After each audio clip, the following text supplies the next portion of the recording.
최근 한국 방산의 또 다른 주력 상품으로 잠수함이 떠오르고 있습니다. 재래식 잠수함 중에서는 세계 최고 수준 성능으로 압도적인 무장 능력과 잠항 시간을 높게 평가받고 있습니다. 지금도 여러 국가가 한국산 잠수함을 도입하려고 검토하고 있는 상황인데, 그 중에는 작년부터 한국과 전방위적인 협력을 구축하고 있는 혈맹 폴란드도 있죠. 폴란드 외에도 캐나다와 필리핀 역시 한국의 잠재적 고객인데요. 기본조 단위의 거금이 오가는 잠수함 도입 사업.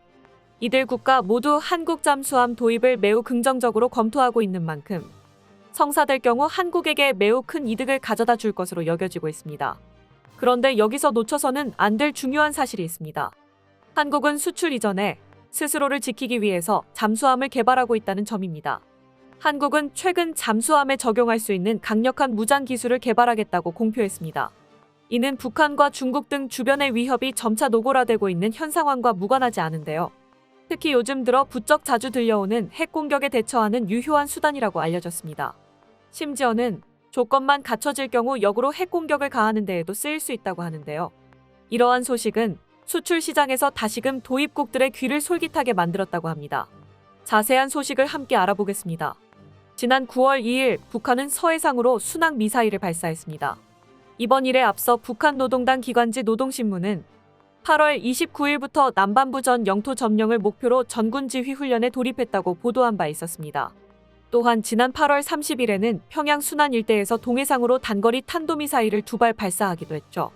북한은 동해상 미사일 발사에 대해 한국의 군사 목표물에 대한 핵타격 훈련이었다고 대놓고 말했는데요. 이번에 서해로 날린 순항 미사일 화살 1형과 2형에 대해서도 전술핵 공격을 가정한 훈련이었다고 밝혔습니다. 여기에 전술핵탄두 화산 31을 탑재할 수 있다고도 주장했습니다. 그러면서 순항 미사일이 모두 목표 섬 상공의 설정 고도 150m에서 공중 폭발의 핵타격 임무를 정확히 수행했다고 자평했죠. 발사했던 미사일 중 한 발의 비행 및 공중 폭발 사진을 공개하기까지 했습니다. 합동참모본부에서는 북한의 자평은 과장된 점이 있으며 모든 순항 미사일이 임무에 성공한 것은 아니었다고 선을 그었죠. 하지만 이는 적어도 한 발 정도는 성공했다는 의미도 되는지라 한국은 대책을 강구할 필요가 생겼습니다. 순항 미사일은 탄도 미사일에 비하면 정확도가 매우 높습니다. 앞서 동해로 날렸던 탄도 미사일의 경우 360km가량을 날았었는데, 이는 북한에서 한국 육해공 본부가 있는 계룡대까지 가는 거리였습니다. 북한 미사일이 정확도가 떨어지는 탄도 미사일로도 한국군 본부를 노릴 정도가 되었다는 뜻입니다. 순항 미사일이었다면 더더욱 정확하게 맞출 수가 있겠죠. 공중 폭발 실험 역시 핵무기의 파괴력을 극대화시키기 위한 시행착오의 과정으로 보입니다. 지면에 부딪혀 기폭시키는 것보다는 공중 일정 높이에서 기폭시켜서 더 큰 화구를 형성시키는 것이 목표물에 대한 더 강력한 파괴 효과를 보여주기 때문인데요. 일각에서는 이번 실험으로 북한이 지닌 핵탄두 화산 31이 가변 수율 핵무기라고 확신하고 있습니다. 사실 북한이 공중 폭발 실험을 한 것은 이번이 처음이 아닙니다. 최근에만 800m, 600m, 500m, 150m 등 다양한 고도에서 모의 핵탄두를 기폭시키고 있는데, 이는 탑재한 핵탄두의 폭발력을 마음대로 조정할 수 있다는 방증입니다. 핵무기의 위력에 따라서 최적의 효율을 발휘하는 폭발 고도는 정해져 있습니다. 다만 이 위력 자체를 조절할 수 있다면 한 종류의 핵무기만 있어도 고도 조절만으로 여러 가지 용도를 만들어낼 수 있죠.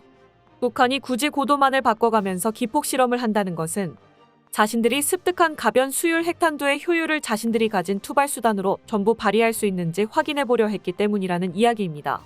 심지어 북한은 2013년 3차 핵실험 당시의 이를 위한 기술적 기반을 이미 확보한 것으로도 확인되고 있습니다. 가변 수율 핵무기를 위해서는 핵무기에 들어가는 핵물질의 양을 조절하거나 아니면 증폭 핵분열탄 기술과 중성자 방출 타이밍을 조절해 핵무기의 폭발력을 조정하는 방법이 있습니다. 핵무기의 소형화를 위해서는 어차피 증폭 핵분열탄 기술력이 필수고, 북한은 이 기술을 가변수율로도 활용했던 것입니다. 이처럼 이제는 점점 북한의 핵무기가 현실적인 위협으로 다가오는 상황이 되고 있는데요. 이는 단지 한국만의 상황은 아닙니다. 국제적인 갈등 수준이 예전과는 비교할 수 없을 정도로 심해진 요즘, 북한만이 아니라 레드팀 국가 전체가 적극적으로 핵무기를 위협의 수단으로 사용하기 시작했기 때문입니다. 중국의 경우 2022년 한 해에만 무려 60기의 핵무기를 늘렸고, 현재 전쟁 중인 러시아 역시 12기의 핵무기를 늘린 데다가 이를 벨라루스로 이동시켜 동유럽 방면을 대놓고 압박하고 있습니다. 이들의 주변 국가들은 바로 발등에 불이 떨어졌습니다. 벨라루스랑 직접 국경을 맞대고 있는 폴란드는 어떻게든 나토로부터 핵 공유를 받아내려고 기를 쓰고 있으며 중국과 남중국해에서 충돌하고 있는 필리핀, 외교적 냉전 상태인 캐나다 등도 돌발 상황에 대응할 역량을 강구하고 있습니다. 그렇다면 한국은 어떨까요? 앞서 살펴본 바와 같이 북한은 직접적으로 한국 눈앞에서 핵무기를 흔들고 있으며 중국과의 관계 역시 싸늘하죠. 널리 알려진 것처럼 한국은 맞불을 놓기 위해서 핵을 가지려고 무던히 노력해왔습니다.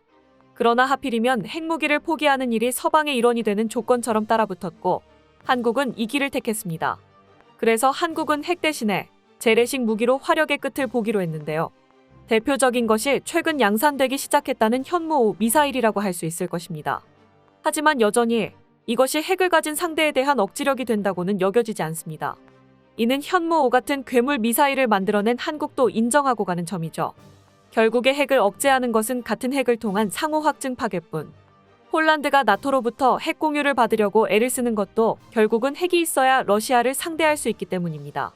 캐나다도 나토의 핵 공유라는 믿는 구석이 있는 데다 여차하면 핵을 개발할 수 있는 잠재력이 높다고 평가받기 때문에 중국과의 힘싸움이 어느 정도 성립하고 있는 것이죠. 한국도 아마 유사시가 되면 국제적 체면 따위 집어던지고 핵무기를 만들게 될 것입니다. 기술은 이미 충분합니다. 그럴 마음만 먹으면 한 달만 해도 만들 수 있다고 하죠. 이렇게 잠재적으로 핵무기를 운용할 가능성이 있는 나라들에 있어서는 이제 핵무기에도 호환되는 투발 수단의 확보가 중요합니다. 핵무기가 제 아무리 강력하다고 한들 적국 본토 머리 위에 떨어뜨리는 일까지 쉬워지지는 않습니다. 비단 핵 공습만이 아니라도 어지간한 군사력을 갖춘 국가라면 주요 요충지마다 공습에 대한 대비를 해놓기 마련이기 때문입니다. 여기서 매우 각광받는 핵투발 방식 중 하나가 바로 잠수함으로 발사하는 SLBM입니다. 공습에 대해 가장 유효한 방어책 중 한 가지가 바로 공격 원점을 감시하는 것입니다. 하지만 잠수함이 공격 원점이라면 도무지 어디에서부터 미사일이 날아드는지 알 도리가 없습니다. 이게 잠수함만이 가지는 강력한 비대칭성이죠. 한국은 핵무기가 없는데도 이런 비대칭 전력으로서의 특징을 눈여겨보고 오래전부터 잠수함 전력을 갈고 닦아왔습니다.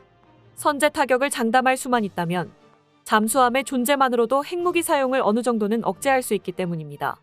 이런 효용을 극대화하기 위해 한국이 만드는 잠수함은 여러 가지 측면에서 매우 선구적인 성능을 갖추고 있습니다.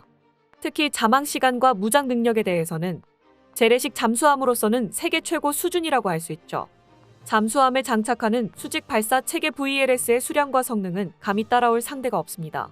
최근에는 거기 들어가는 SLBM 역시 신형으로 개발하기 시작했습니다. 국방과학연구소 ADD는 얼마 전 몇 장의 문서를 공개했는데 여기에는 정체는 알 수 없으나 엄청나게 굵고 거대한 모의 발사체를 수중 발사하는 플랫폼의 개발 계획이 담겨 있었습니다. 2026년까지 발사 시험을 완료할 계획으로 비교적 빠른 속도로 개발되고 있는 사업인데요. 모의 발사체라고 뭉뚱그려진 발사체의 형태가 어쩐지 익숙한 모습이라 큰 화제가 되었습니다. 2013년 배치된 러시아의 신형 전략핵 SLBM인 RSM-56 블라바와 2014년 공개된 미국의 전략핵 SLBM 트라이던트2입니다. 두 미사일 모두 현재 각국 해군의 중추적인 핵투발 수단으로 군림하고 있는데요. ADD 문서에서 확인할 수 있는 부분만 해도 굵은 원통형의 발사체, 콜드런치 시스템 등 공통점이 확실해서 이를 보는 모두가 머릿속에 핵이라는 한 단어를 떠올릴 수밖에 없었죠. 심지어 블라바와 트라이던트2는 둘 다 MIRV 방식의 SLBM입니다. 다탄두 미사일을 뜻하는 MIRV는 한 개가 아닌 여러 개의 탄두를 싣고 날아가서 대기권 밖에서 탄두를 분리시킵니다. 그러면 각각의 탄두가 개별적인 목표물을 향해 날아가서 단 한 번의 발사로 수십 발의 핵무기를 날린 것과 같은 효과를 누릴 수 있습니다. 즉 이런 미사일의 형태 자체가 MIRV로 운용하는 것을 전제로 설계된 형상이라는 것인데요. MIRV에 실을 수 있는 탄두가 꼭 핵이라는 법은 없지만 한국이 보유한 가장 강력한 미사일인 현무5와 개발 중인 것으로 알려진 현무6은 탄두 중량이 개당 9톤에 달해서 도무지 MIRV로 운용할 것이라고는 생각할 수 없습니다. 그렇다고 그냥 일반적인 탄두를 싣는 것도 단순한 장거리 미사일이나 항공전력을 투사해서 사용할 수 있는 다른 선택지들에 비하면 효용성과 경제성이 낮다고 볼 수 없죠. 그렇다면 한국이 도대체 왜 이런 형상의 미사일을 만들었느냐고 생각하게 되는데요. 어쩌면 한국이 유사시에 언제라도 사용할 수 있는 핵투발 수단을 갖추기 위해서라는 게 답이 될 수도 있습니다. 당장에 핵탄두가 없어도 궁지에 몰리면 뚝딱 만들어서 잠수함에 실어보내겠다는 것이죠. 그러면 이런 한국의 잠수함을 폴란드와 캐나다가 그토록 원하는 것도 이해가 됩니다. 둘 다 러시아와 중국으로부터 핵무기에 대한 위협을 받는 상태인데 나토의 회원국인 만큼 상황이 극단으로 치닫게 되면 핵무기를 공유받아 사용해야 할 수도 있기 때문입니다. 이 경우 선택할 수 있는 투발 수단이 많을수록 좋으므로 비슷하게 핵 위협에 상시 노출되어 있는 상황에서 핵 투발 수단을 하나 둘 모으고 있는 한국에게 힘을 빌리는 것이 현명한 선택인 것입니다. 이처럼 한국은 핵탄 두만을 제외하고 모든 수단을 갖춘 만반의 상태를 목표로 한 걸음 나아가고 있습니다. 그리고 이런 철저한 준비성은 다른 나라들이 배워가려는 귀감이 되고 있기도 하죠. 언젠가 한국이 마지막 퍼즐 조각인 핵탄두를 손에 쥐게 될지는 알 수 없지만 이 선택이 당장 한국에게 이득이 되고 있음은 틀림없어 보입니다. 끝까지 시청해주셔서 감사합니다. 도움이 되셨다면 좋아요를, 다른 이야기도 궁금하시면 구독을 눌러주세요.